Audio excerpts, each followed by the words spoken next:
Saxon's Calculus, Lesson 74, is falling body problems. Now, we have gotten really close to this discussion before, and on the top of page 368, they remind us that anything above the Earth's surface is positive, and anything below it is negative. And then we have memorized this 9.8 meters per second squared is our acceleration, and that's acceleration due to gravity.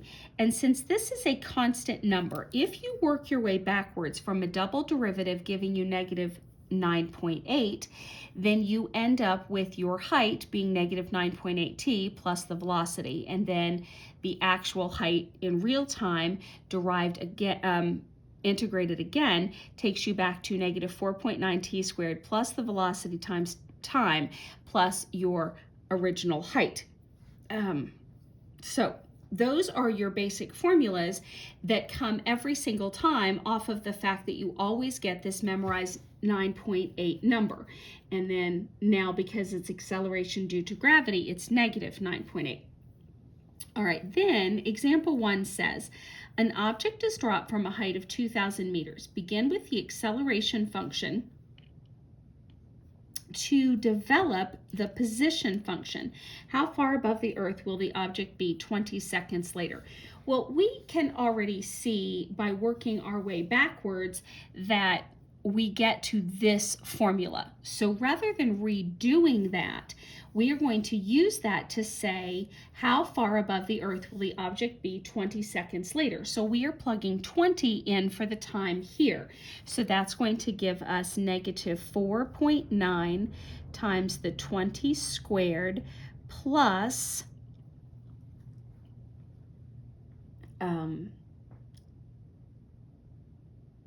just a second.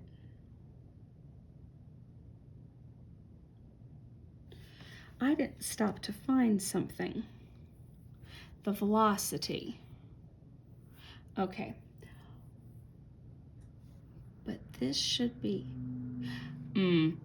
yes, in this formula, I said I wasn't working my way backwards. I was using the given formulas. However, at this point, I need an object from the height of 2,000. There it is. There's my extra 2,000 that I need to put with this.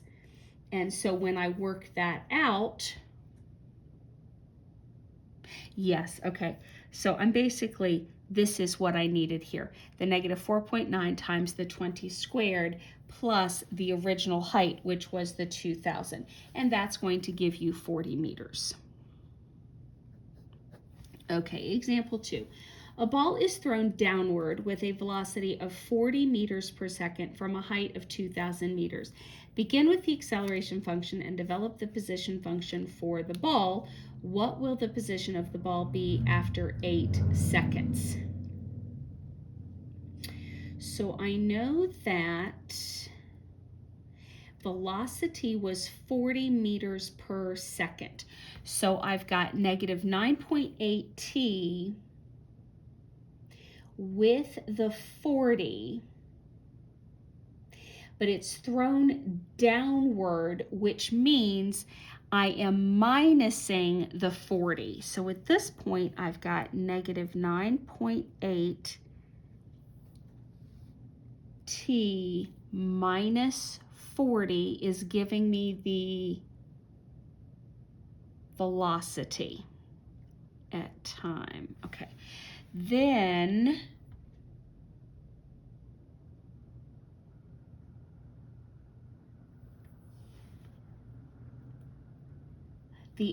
so then the next part of the formula is that I need the height.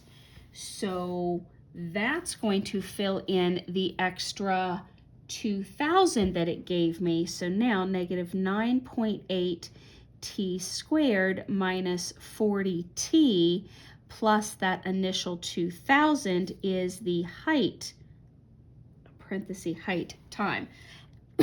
Okay, so that should be all the equations I need. Okay, it says our job is to derive them. We're ignoring that. And then position of the ball after 8 seconds. So now we basically want to throw into this equation the 8 seconds. So negative 9.8 times the 8 squared minus 40 times the 8 plus the 2,000 on the calculator, 1,366.4 meters. Example 3. A boy stood on top of a building 40 meters high and threw a stone so that it had an initial upward velocity of 20 meters per second.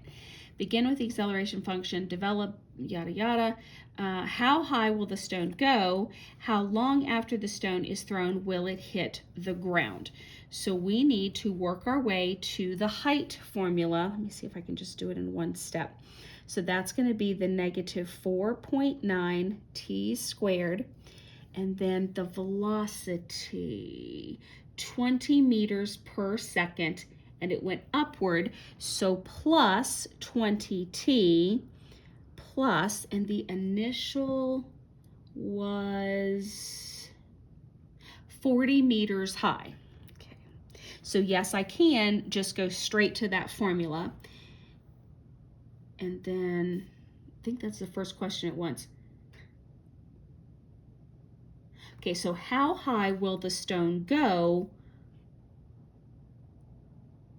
Looking for any other information.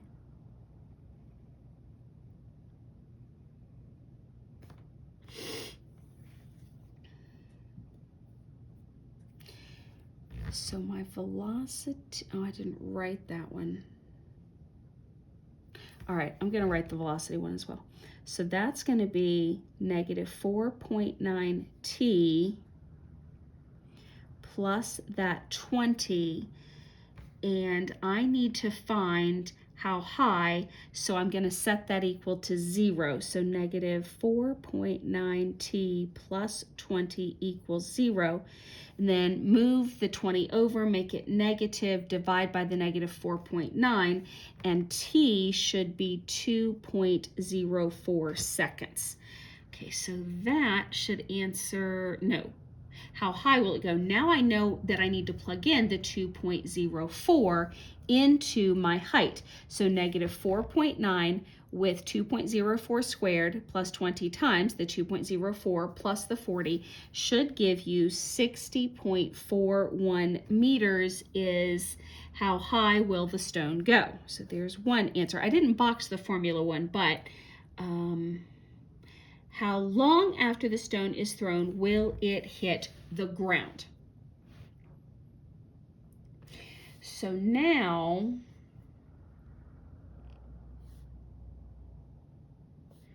I need to take the velocity formula, wait a second, height formula. And so I'm filling in negative 4.9 t squared plus the 60.41, which was the maximum height, and solve for that time. Set equal to 0.